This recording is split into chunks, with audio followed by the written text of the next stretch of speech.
میں نے عرض کیا کہ کتنی بھی شکلیں ہیں، ان ساری شکلوں سے نہ ہونے، صرف اللہ کی ذات عالی سے ہونے کا یقین دل میں پیدا ہو۔ جب یہ یقین ہوگا تو لوگ اللہ تعالیٰ کی مشیت کو شکلوں میں تلاش نہیں کریں گے، پھر لوگ اللہ تعالیٰ کی مشیت کو اسباب میں تلاش نہیں کریں گے، پھر لوگ اللہ تعالیٰ کی مشیت کو حکام میں، وزراء میں اور دنیا کی قسم قسم کی مادی طاقتوں میں اللہ کی مشیت کو تلاش نہیں کریں گے، پھر یہ اللہ کی مشیت کو اس کے احکام میں تلاش کریں گے، اللہ تعالیٰ کی مشیت کو اس کے احکام میں تلاش کریں گے۔ یہ ہے اصل بات۔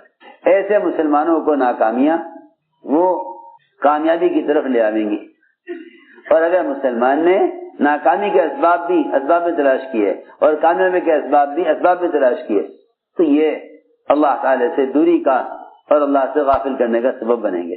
سوچنے کی بات ہے، جو اسباب اللہ نے انبیاء علیہ السلام کو راضی ہو کر دیے ہیں، جیسے میں نے آپ کے سامنے عرض کیے، سلیمان علیہ السلام کو اللہ نے کیا کچھ نہیں دیا، جو اسباب اللہ نے انبیاء علیہ السلام کو راضی ہو کر دیے ہیں، جب انبیاء علیہ السلام ان اسباب میں اللہ کی چاہت کے بغیر کامیاب نہیں ہو سکے تو پھر جو اسباب اللہ نے غیروں کو ناراض ہو کر دیے ہوئے ہیں، مسلمان ان اسباب میں کامیاب کیسے ہو سکتا ہے؟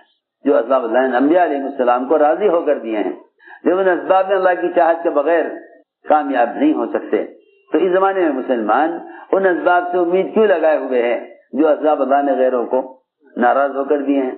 جتنے بھی اسباب غیروں کے پاس ہیں، کیا اللہ نے ان کو خوش ہو کر دیے ہیں؟ اللہ ان سے ناراض ہیں، اللہ تعالیٰ ان سے ناراض ہیں۔ دیکھو تو صحیح، اللہ تعالیٰ نے کفار اور مشرکین کو جو اسباب دیے ہیں اللہ نے انہیں ناراض ہو کر دیے ہیں، مگر زمانے کا مسلمان ان اسباب کی حاصل کرنے کی تمنا کرتا ہے اور ان سے ان اسباب کو طلب کرتا ہے جو اسباب اللہ نے غیروں کو ناراض ہو کر دیے ہیں۔ یہ کیسے ممکن ہے کہ جس سبب سے اللہ غیروں کو ناکام کر رہے اس سبب سے اللہ مسلمانوں کو کامیاب کر دیں؟ یہ کیسے ممکن ہے؟ یہ کیسے ممکن ہے کہ جن اسباب پر اللہ تعالیٰ نے غیروں کو ناکام کیا ہے ان اسباب پر مسلمان کو کامیاب کر دیں؟ کیسے ممکن ہے؟ اس لیے فرمایا کہ اللہ تعالیٰ کی مشیت کو سبب میں تلاش مت کرو، اللہ کی مشیت کو احکام میں تلاش کرو، اس لیے کہ اللہ تعالیٰ کی قدرت وعدوں کے ساتھ ہے اور وعدے حکموں کے ساتھ ہیں، وعدے حکموں کے ساتھ ہیں۔ اللہ تعالیٰ کی قدرت وعدوں کے ساتھ ہے، وعدے حکموں کے ساتھ ہیں۔ اللہ کی مشیت کو اس کے وعدوں میں تلاش کرو، اللہ کی مشیت کو اس کے وعدوں میں تلاش کرو، کیونکہ وعدے حکموں کے ساتھ ہیں اور قدرت وعدوں کے ساتھ ہیں۔ اسباب کے ساتھ قدرت نہیں ہے، اسباب تو قدرت سے بنے ہیں، اسباب تو قدرت سے بنے ہیں، اسباب قدرت سے بن کر قدرت کے قبضے میں ہیں۔ لوگ یہ سمجھتے ہیں کہ ہمیں اسباب پر اختیار حاصل ہو گیا، اسباب پر اختیار حاصل ہو گیا، حالانکہ سارے اسباب اللہ تعالیٰ کے قبضے میں ہیں، وہ جو چاہیں گے سبب میں وہ کریں گے۔ اور اگر تم یہ چاہتے ہو کہ تمہاری چاہت کے مطابق کام ہو تو دو کام کر لو، ایک تو سبب سے نا امید ہو جاؤ، سبب سے نا امید ہو جاؤ، ایک تو سبب سے نا امید ہو جاؤ، اس لیے کہ سبب اللہ کا غیر ہے، اللہ کے غیر سے امید کرنا ناکامی ہے، سبب سے نا امید ہو جاؤ۔ دوسرا کام یہ کر لو کہ عمل کو مقدم کر لو، ہاں اسباب ترک کرنے کو نہیں کہتے، اسباب ترک کرنے کو نہیں کہتے، بس اتنی بات ہے کہ سبب کو پیچھے کر دو اور عمل کو مقدم کر دو، تاکہ عمل کو مقدم کرنے سے قدرت ساتھ ہو جائے، اللہ کی قدرت ساتھ ہو جائے۔ عمل کو مقدم کر دو تاکہ قدرت ساتھ ہو جائے۔ کہیں بھی نہیں ملے گا، سارا انبیاء کی سیرت اٹھا کر دیکھ لو کہ نبی کی مدد سب کو مقدم کرنے پر آئی ہو، کہیں بھی نہ ملے گا۔ اگلے دن مقابلہ ہے مشرکین سے، تو ساری رات غزوات کی راتیں دعا اور عبادت میں گزری، ہتھیار کم، کھانا کو کم، دشمنی کی کثرت زیادہ، مسلمانوں کی تعداد کم۔ دیکھو غزوات کی راتیں، عبادت کے دن کی رات تو آرام میں گزری، مزدلفہ کی رات جو سب سے شب قدر سے بھی افضل ہے، وہ مزدلفہ کی رات آرام میں گزری، اس میں قیام ثابت نہیں، اور جو غزوات کی راتیں ہیں اس میں آرام ثابت نہیں۔ غزوات مستراحہ، مزدلفہ کی رات میں قیام ثابت نہیں، مزدلفہ کی رات میں قیام ثابت نہیں، تہجد، اور غزوات کی راتوں میں آرام ثابت نہیں کہ ساری رات سجدے میں پڑھ کر آپ نے اگلے دن کی کامیابی کو اللہ تعالی سے طے کرایا. ہماری بس ناکامی کا سبب یہ ہے کہ ہم پہلے اسباب تیار کرتے ہیں، پھر ان اسباب کو اللہ کے سامنے پیش کرتے ہیں، پھر ان اسباب کو آگے بڑھا کر اللہ کی طرف، پھر ہم ان اسباب میں کامیابی کے لیے عمل کرتے ہیں. یہ میری بات توجہ چاہتی ہے. مسلمان پہلے سبب بناتا ہے، پھر اس سبب کی کامیابی کے لیے عمل کرتا ہے. پہلے مسلمان سبب بناتا ہے، پھر اس اسباب میں کامیابی کے لیے عمل کرتا ہے. یہی وجہ ہے کہ لوگ اسباب بنانے کے بعد پوچھتے ہیں کہ جی اس میں کامیابی کے لیے دعا کر دو. پہلے سبب بناتا ہے، پھر سبب میں کامیابی کے لیے عمل کرتا ہے. صلاۃ الحاجہ بھی اس لیے پڑھتے ہیں تاکہ اس سبب سے کامیابی مل جائے. پہلے دکان لگاویں گے، پھر دکان سے آمدنی کے لیے صلاۃ الحاجہ پڑھیں گے. حالانکہ صلاۃ الحاجہ حاجت کی نماز نہیں ہے. کوئی نماز بھی حاجت کے لیے نہیں، کیونکہ نماز خالق کے لیے، حاجت مخلوق ہے. نماز خالق کے لیے ہے نا، اور حاجت مخلوق ہے. صلاۃ الحاجہ ایسا معروف ہو گیا کہ لوگ پوری نماز میں حاجت کو ہی سوچتے رہتے ہیں. حالانکہ صلاۃ الحاجہ حاجت کے لیے نہیں ہے. صلاۃ الحاجہ حاجت کے لیے نہیں ہے. صلاۃ الحاجہ حاجت کے لیے نہیں ہے، بلکہ صلاۃ الگ ہے، حاجت الگ ہے. وہ تو صلاۃ الحاجہ اس لیے کہتے ہیں کہ تم نماز کے ذریعے اللہ تعالیٰ کے قریب آ جاؤ، پھر قریب آ کر اللہ سے اپنی حاجت کہو. جو قریب والوں کی بات سنی جاتی. صلاۃ الحاجہ یعنی وہ نماز جس نماز کے ذریعے تم اللہ کے قریب ہو جاؤ. جب اللہ کے قریب ہو جاؤ گے تو پھر تم اللہ تعالیٰ سے اپنی حاجت کہہ دینا کہ اللہ میری حاجت ہے. ورنہ کوئی حاجت نماز کے لیے، کوئی نماز حاجت کے لیے نہیں ہے. کوئی نماز حاجت کے لیے نہیں ہے، اس لیے کہ ساری حاجتیں مخلوق ہیں. ساری حاجتیں مخلوق ہیں، سب حاجتیں مخلوق ہیں. سب حاجتیں مخلوق، جس شکل میں بھی تغیر ہے وہ مخلوق ہے. جس شکل میں بھی تغیر ہے وہ مخلوق ہے. بیماری کی حالت، صحت کی حالت، بھوک کی حالت، پیٹ بھرے کی حالت، بیمار کی حالت، صحت مند کی حالت، جہاں تک کہ ملائکہ کی حالت بھی مخلوق ہے، اس میں بھی تغیر ہے. ملائکہ میں بھی تغیر ہے. جی ہاں، ملائکہ میں بھی تغیر ہے. ہر مخلوق میں تغیر ہے. ہر مخلوق میں تغیر ہے. جتنا اللہ کا غیر ہے سب میں تغیر ہے. تو میں نے عرض کیا کہ صلاۃ الحاجہ کا مطلب یہ نہیں کہ حاجت کی نماز نہیں ہے. صلاۃ استسقاء کیا مطلب ہے؟ مطلب یہ ہے کہ سب جمع ہو کر اللہ کے سامنے عبادت کریں، پھر سب مل کر اللہ تعالیٰ سے بارش مانگے. سب مل کر اللہ تعالیٰ سے بارش مانگے. یہ تو اللہ کے قرب کے لیے نماز ہے. تو میں نے عرض کیا کہ لوگ پہلے اسباب بناتے ہیں، پھر ان اسباب کو اللہ کے سامنے پیش کرتے ہیں کامیابی لینے کے لیے. کیسے عجیب بات ہے. اے اللہ تو اس سبب میں کامیابی ڈال دے. ایک یہ ہے کہ نہیں، اللہ تعالیٰ کو عمل پیش کرو. اللہ تعالیٰ کو عمل پیش کرو، کیونکہ اس کی مشیت عمل کے ساتھ ہے. اس کی مشیت عمل کے ساتھ ہے. بس یہ آسان بات ہے. اس کی مشیت عمل کے ساتھ ہے. اس کا کامیابی کا چاہنا عمل کے ساتھ ہے. اس کا ناکامی کا چاہنا بدعملی کے ساتھ ہے. اس کا ناکامی چاہنا بدعملی کے ساتھ، اس کا کامیابی چاہنا عمل کے ساتھ ہے. اللہ کو عمل پیش کرو. اللہ کو عمل پیش کرو، کیونکہ عمل کی قوت اللہ کے ہر غیر سے زیادہ قوی ہے. عمل کی قوت اللہ کے ہر غیر سے زیادہ قوی ہے. عمل کی قوت اللہ کے ہر غیر سے زیادہ قوی ہے. خدا کی قسم، ایک عمل کی قوت تمام ملائکہ کی قوت سے زیادہ ہے. ایک عمل کی قوت تمام ملائکہ کی قوت سے زیادہ ہے. ایک عمل کی قوت تمام ملائکہ کی قوت سے زیادہ ہے. حالانکہ ملائکہ ہر وقت عبادت میں، ہر وقت اللہ تعالیٰ کی اطاعت میں، گناہ ان سے کوئی ہوتا نہیں، نافرمانی وہ اللہ کی کرتے نہیں، حکم اللہ کے سارے پورے کرتے ہیں. لیکن ایک عمل کی قوت ملائکہ کی قوت سے کہیں زیادہ ہے. وہ 3 آدمی جو غار میں پھنس گئے تھے اور چٹان نے اوپر سے سرک کر غار کا راستہ ایسا بند کر دیا تھا کہ ان کے نکلنے کا کوئی راستہ نہیں تھا. تینوں نے یہ کہا کہ دیکھو، تم نجات چاہتے ہو تو نجات کا صرف ایک ہی راستہ ہے. نجات کا صرف ایک ہی راستہ ہے. اللہ تعالیٰ کے سامنے وہ اعمال پیش کرو جو اعمال تم نے اللہ کی رضا کے لیے اور مخلوق کے فائدے کے لیے کیے ہیں. میں کیا بتاؤں، اس زمانے میں لوگوں کے اسباب میں برکت اس لیے نہیں ہے، اس زمانے میں لوگوں کے اسباب میں برکت اس لیے نہیں ہے کہ لوگ اسباب اختیار کرتے ہیں دوسروں سے نفع اٹھانے کے لیے. لوگ اسباب اختیار کرتے ہیں دوسروں سے نفع حاصل کرنے کے لیے. ارے سنو تو صحیح، لوگ اسباب اختیار کرتے ہیں دوسروں سے نفع حاصل کرنے کے لیے. مالک ملازم رکھتا ہے ملازم سے فائدہ اٹھانے کے لیے.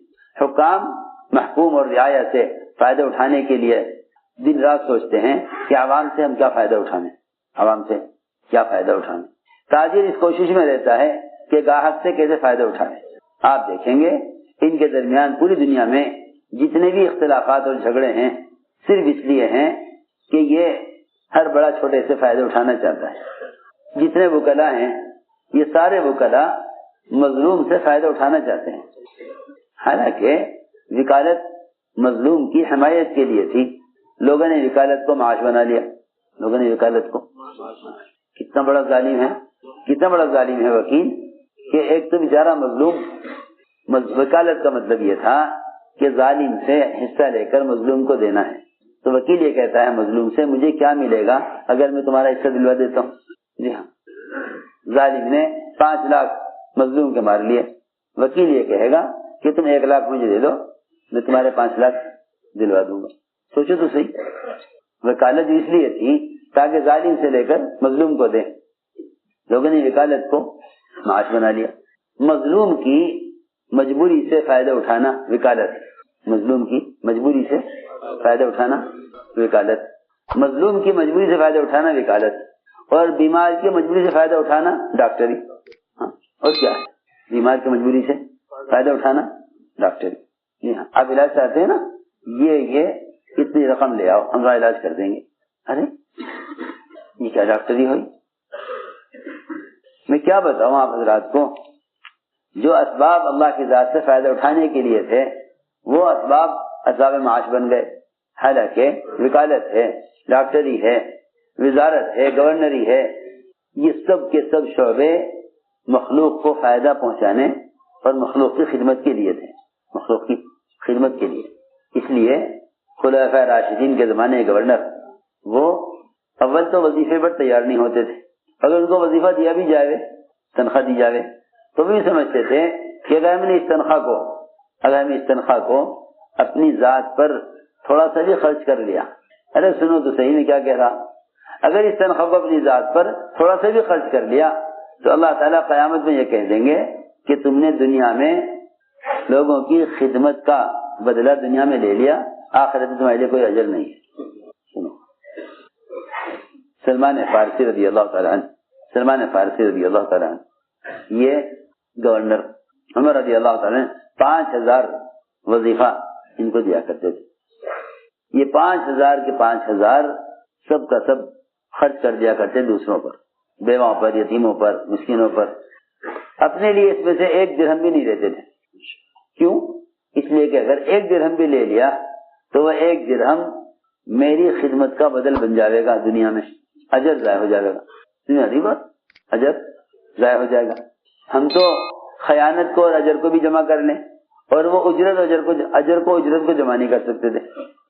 دیکھو تمہیں کیا کہہ رہا، ہم تو اجر و خیانت کو بھی جمع کر لیں کہ ہاں جی خیانت بھی کر رہے ہیں، اجر کی بھی امید ہے. اور وہاں وہ اس فکر میں ہے کہ اگر اجرت لے لی تو اجر کا کیا ہوگا. سمجھ آ رہی بات؟ ہلا دو، یہ سامنے بیٹھا سو رہا، میری طرف دیکھ کے سنو بات. وہاں بات یہ ہے کہ اجرت اور اجر کو کیسے جمع کریں. یا اجرت لے لو یا اجر لے لو، یا اجرت لے لو یا اجر لے لو. سلمان فارسی رضی اللہ تعالیٰ عنہ ساری تنخواہ جو ملتی حضرت عمر کی طرف سے اس کو خرچ کر دیتے بیواؤں پر، یتیموں پر، مسکینوں پر کہ بھئی یہ تو میرا ہے ہی نہیں، یہ تو میرا. اور یہ بات نہیں ہے کہ وہ اس کو خرچ کر کے یہ سمجھتے ہوں کہ بھئی میں نے کوئی کمال کیا ہے، کہ نہیں یہ تمہارا ہے ہی نہیں. جب تم اللہ کی مخلوق کی خدمت کر رہے ہو اللہ کے لیے تو کرو خدمت. اور اگر یہ تنخواہ تو تمہیں مل رہی ہے یہ تم دوسرے پہ خرچ کر دو تو تم نے اپنا مال تھوڑی خرچ کیا، یہ تو بیت المال کا مال ہے، یہ تو مال بیت المال کا مال ہے اور یہ بیت المال کا مال تو پبلک کا ہے، تم نے پبلک کا پیسہ پبلک پہ خرچ کر دیا تو کیا کمال کیا؟ سخی تو وہ آدمی ہے جو اپنی ذات اپنا مال خرچ کرے، یہ تو بیت المال کا مال ہے. کیوں بھائی یہ مال کہاں کا ہے؟ یہ تو بیت المال کا مال ہے نا. اور بیت المال کس کا ہے؟ پبلک کا ہے. سمجھ میں آ رہی بات؟ بیت المال پبلک کا ہے، پبلک کے مال میں سے پبلک پر خرچ کر دیا تو تم اپنے آپ کو سخی اور اپنے آپ کو خرچ کرنے والا، وہ تو اردو کی وہ ہے نا کہاوت، حلوائی کی دکان اور نانا جی کی فاتحہ.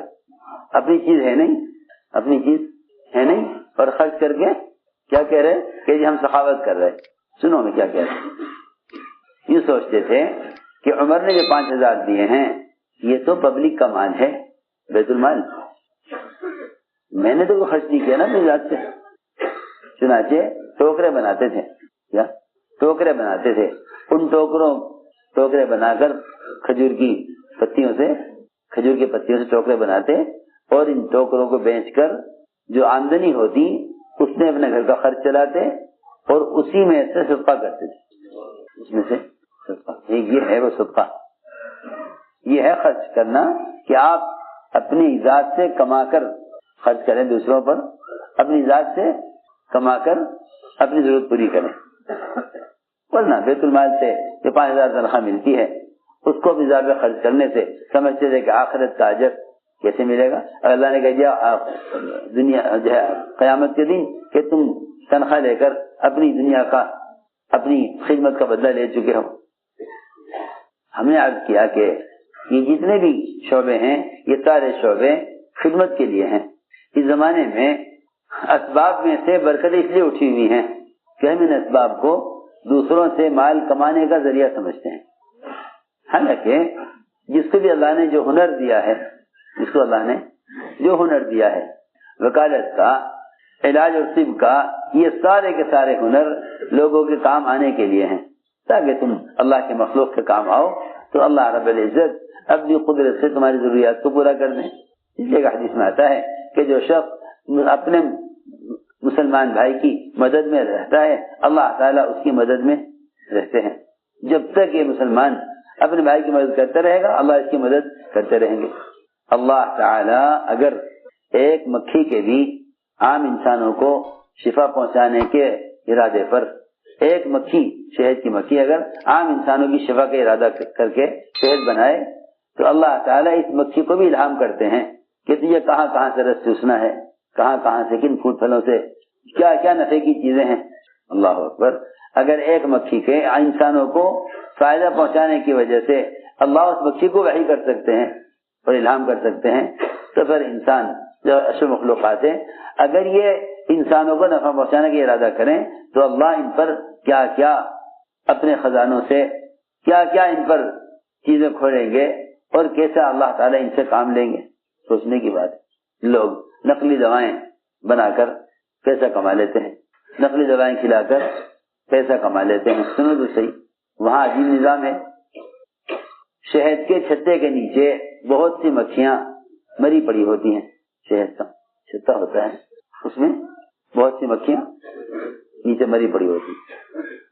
اس لیے کہ جب کوئی مکھی غلط چیز چوز کر لاتی ہے تو وہاں دروازے پر ہی روکا جاتا ہے اور اس کی چیز کو چیک کیا جاتا ہے کیا لے کر آئی. اگر نفع کی چیز لائی ہے تو اندر جا سکتی ہے اور اگر نقصان کی چیز چوز کر لائی ہے تو ایسی مکھی کو مار دیا جاتا ہے. ایسی مکھی کو مار دیا جاتا ہے. یہ نہیں کہ اندر داخل میں جاتے نہیں، ایسی مکھی وہ دنیا رہنے کے قابل نہیں ہے جو انسانوں کے نقصان کی چیز لے کر آئے. سوچو تو صحیح. پھر اگر مسلمان انسان سمجھ اور عقل رکھتے ہوئے ان شعبوں میں خیانت کرے تو پھر اللہ رب العزت ایسے لوگوں سے کام بھی نہیں لیتے اور ایسے لوگ مختلف قسم کے نقصانات میں نے عرض کیا کہ یہ سب کے سب اسباب خدمت ہیں، اسباب معاش نہیں ہے. جو واقعہ میں نے عرض کیا تھا کہ چٹان سر کی راستہ بند ہو گیا، ان میں سے ان تینوں آدمیوں نے وہ اعمال کیے جن سے صرف محض دوسروں کو فائدہ پہنچانا تھا. ایک نے اللہ کے سامنے عمل پیش کیا کہ اے اللہ میری چچا کی لڑکی، ایک نے تو یعنی معاشرے میں احسان کیا، چچا کی لڑکی سے محبت، اس کے ساتھ خلوت چاہے، وہ تیار نہ ہو، پھر اس پر تنگی قحط سالی آئی، وہ محتاج ہو کر مال مانگنے کے لیے آئی، میں نے کہا کہ دیکھ تجھے اتنا مال دوں گا، شرط یہ ہے کہ مجھے اپنے ساتھ تنہائی کا موقع دے دیں۔ وہ تیار ہو گئی، کیونکہ فقر تو کفر تک پہنچا دیتا ہے، اس کو تو زنا تک ہی پہنچایا، فقر تو کفر تک پہنچا دیتا، یہ تو زنا تھا۔ وہ تیار ہو گئی، کہتے اے اللہ، میں جب اس کی ٹانگوں کے درمیان بیٹھ گیا برے ارادے سے، محض میں نے تیرے خوف سے یہ کام نہیں کیا، اور اس کو میں نے جو مال دینے سے کیا تھا وہ اس کو دے دی کہ لے جا تو 300 شرفیاں، میں یہ کام نہیں کروں۔ اس نے کہا جب آپ کی خواہش پوری نہیں ہوئی اور آپ جو چاہتے تو آپ نے نہیں کیا تو یہ مال کیوں دے رہے؟ کہ نہیں، مال تو لے جا مگر یہ کام نہیں کروں۔ اللہ اکبر۔ زنا جس کا کرنا حرام ہے، اگر اس کو چھوڑنے پر چٹان ہٹ سکتی ہے تو نماز جو اللہ تعالیٰ کو محبوب، اللہ کے نبی کے آگے کی ٹھنڈک ہے، اس نماز کی قوت کیا ہوگی؟ یہاں تو ایک چٹان کے ہٹانے کی بات فرماتے تھے، حضور اکرم صلی اللہ علیہ وسلم کے انگلی کے اشارے سے چاند کے 2 ٹکڑے ہوئے۔ جب آپ کے نماز سے باہر کے اشارے میں اتنی قوت ہے تو جو اشارہ انگلی سے تشہد میں تحیات میں ہو رہا اس میں کتنی قوت ہوگی؟ لیکن ہر چیز پر غفلت اور ہر چیز پر رواج غالب ہے۔ ہم نے عرض کیا عمل کی قوت ملائکہ کی قوت سے کہیں زیادہ ہے، عمل کی قوت ملائکہ کی قوت سے کہیں زیادہ ہے۔ ملائکہ کے اندر وہ تقاضے ہی نہیں ہیں جو تقاضے عبادت سے اللہ کی یاد سے غافل کریں، ملائکہ کے اندر وہ تقاضے ہی نہیں ہیں۔ وہ تو اللہ تعالیٰ نے انسانوں میں ان تقاضوں کو رکھ کر جو احکام دیے ہیں، ان تقاضوں کو دبا کر حکم پورا کرنا، اس کی قوت ملائکہ کی طاقت سے کہیں زیادہ ہے۔ یہی وجہ ہے کہ مسلمان کے عمل پر ملائکہ خادم بن کر آتے ہیں، مسلمان کے عمل پر ملائکہ خادم بن کر آتے ہیں۔ چنانچہ چٹان ہلی لیکن نکلا کوئی نہیں۔ ایک عمل پیش کیا معاشرے کی لائن کا، چچا کی لڑکی سے زنا نہ کیا، احسان کر دیا اس پر۔ دوسرے نے والدین کے ساتھ احسان کیا، ساری رات دودھ کا پیالہ لے کر کھڑا رہا، صبح والدین کو دودھ پلایا، بیوی بچوں کو بھوکا رکھا اپنے ماں باپ کے لیے۔ اب تو ماں باپ کو بھوکا رکھے بچوں کے لیے، اس نے ماں باپ کو کا اکرام کیا، بچوں کو بھوکا رکھا۔ اللہ نے چٹان کو ہلا دیا، چٹان نکلا کوئی نہیں۔ تیسرے نے عمل پیش کیا، مزدور پر احسان کیا۔ یہاں تو مزدور کی مزدوری روک لیتے ہیں، تنخواہیں روک لیتے ہیں، کہا کہ مزدور کی مزدوری پسینہ سوکھنے سے پہلے دے دو، مزدور کی مزدوری سوکھنے سے پہلے دے دو۔ وہاں وہ مزدوری بیچارہ ایسا تھا کہ تھوڑا سا کام کیا اور اپنی مزدوری چھوڑ کر چلا گیا، تنخواہ چھوڑ کر چلا گیا۔ اسے خیال ہوا کہ دیکھو یہ اس کا حق ہے، اگر وہ اپنا حق لے جاتا تو ظاہر بات ہے کہ وہ اس پیسے سے کوئی کام کرتا، سنو تو صحیح، یا اس کو حاجت پر استعمال کرتا، یا اس پیسے سے اور پیسہ بنانے کی کوشش کرتا۔ لیکن جب وہ نہیں ہے تو یہ جو اس کا حق ہے، اس کی مزدوری ہے، مجھے چاہیے کہ میں اس کی اس مزدوری کو کسی کام میں لگا کر الگ کاروبار شروع کروں، تاکہ جب بھی آوے میں اس کو حوالے کر دوں۔ حالانکہ نہ کوئی رشتہ داری ہے، نہ کوئی اس پر ذمہ کوئی حق ہے۔ یہ بھی کر سکتا تھا کہ اس کی مزدوری پڑی رہتی، جب آتا لے جاتا، کہ نہیں، جب تک وہ آئے لینے کے لیے میں اس کے مال سے اور مال تیار کروں۔ دیکھو تو صحیح، جس طرح مسلمان کی دعا مسلمان کے لیے پیٹ پیچھے مقبول ہوتی ہے نا، اسی طرح اللہ رب العزت ان کاموں میں برکت ڈال دیتے ہیں جو کام دوسروں کے نفع کے لیے کیے جائیں، جو کام اس وقت تو آپ پوری دنیا میں جو آگ لگ رہی نا، صرف وجہ یہ ہے کہ ہر ایک دوسرے سے فائدہ اٹھانے کی کوشش میں ہے۔ لوٹ کھسوٹ اور خیانت ظلم صرف اس لیے ہے کہ ہر ایک دوسرے سے فائدہ اٹھانا چاہتا ہے۔ اس کے مال سے مال تیار کرتا رہا، یہاں تک کہ ایک وادی ہو گئی بکریوں کی۔ وہ آیا ایک مدت کے بعد، مجھے پہچانتے ہو؟ کہ ہاں پہچانتے ہیں، ہم نے آپ کے یہاں کام کیا تھا، کہ ہاں کیا تھا، ہماری تھوڑی مزدوری آپ کے یہاں رہ گئی تھی، چاہو تو دے دو اگر آپ کو یاد آئے۔ کہ ہاں کیوں نہیں یاد، آپ تو اسی دن سے یاد ہیں جس دن آپ مزدوری چھوڑ کر گئے تھے، یہ پوری وادی بکریوں کی ہے، سب آپ کی ہے۔ اس نے کہا روایت میں، ارے مذاق نہ کر، میرے ساتھ دل لگی نہ کر، میں تو وہ اپنی تن مزدوری لینا آیا ہوں جو میری تھی، کہ تیرے جانے کے بعد سے میں نے تیری مزدوری سے الگ کاروبار شروع کیا، وہ بڑھتے بڑھتے یہاں تک پہنچا ہے، یہ ساری سب کچھ تیرا ہے، تو لے جا۔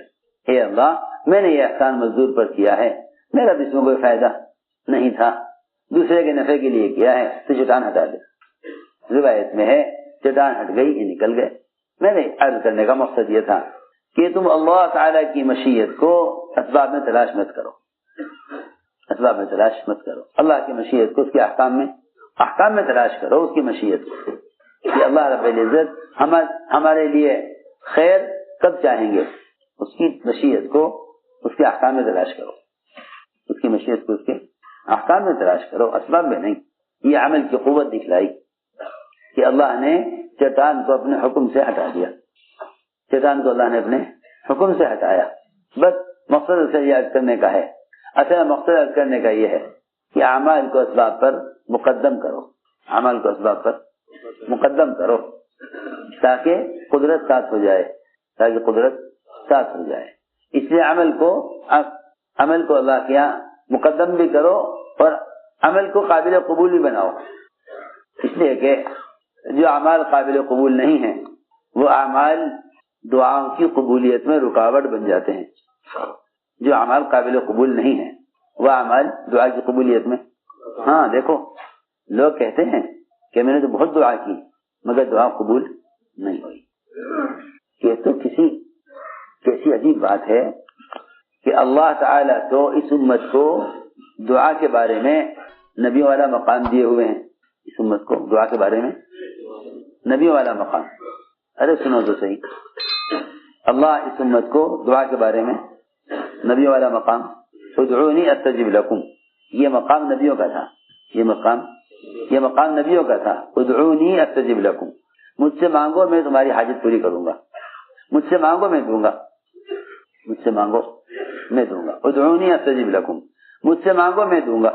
اس لیے پچھلے انبیاء علیہ السلام اس میں قوم نبی سے کہتی تھی، نبی اللہ سے کہتے تھے، نبی اللہ سے کہتے، قوم نبی سے کہتی تھی کہ اللہ سے کہو یہ کر دیں، اللہ سے کہو یہ کر دیں، جتنی بھی قوم کی حاجتیں اور مسائل ہوتے تھے انبیاء انہیں اللہ کے سامنے پیش کرتے تھے۔ اس امت کی خاصیت یہ ہے کہ اللہ نے اس امت سے کہا ادعونی استجب لکم، مجھ سے مانگو میں دوں گا۔ سنو غور سے بات، اس امت کی خصوصیت یہ ہے کہ اللہ تعالیٰ سب سے کہہ رہے ہیں مجھ سے مانگو میں دوں گا، سب سے کہہ رہے ہیں کہ مجھ سے مانگو میں دوں گا۔ لوگ یہ سوال کرتے ہیں کہ دعا مانگی تھی قبول نہیں ہوئی، تو یوں کہہ کے غافل اور بے فکر ہو جاتے ہیں کہ بھئی اللہ شاید یہ چیز دینا نہیں چاہتے۔ ارے سنو تو صحیح، بہت اہم بات ہے، اللہ شاید یہ چیز دینا نہیں چاہتے۔ اس پر بھی کبھی غور کیا کہ آیا میں نے دعا کے قبول ہونے کی شرائط پوری کی یا نہیں، دعا کے قبول کی شرائط پوری کی یا نہیں؟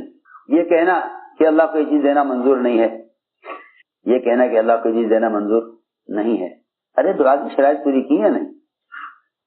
اللہ تعالی دو وجہ سے دعا کو مؤخر کر دیتے ہیں، حاجت کو مؤخر کر دیتے ہیں، دو وجہ سے۔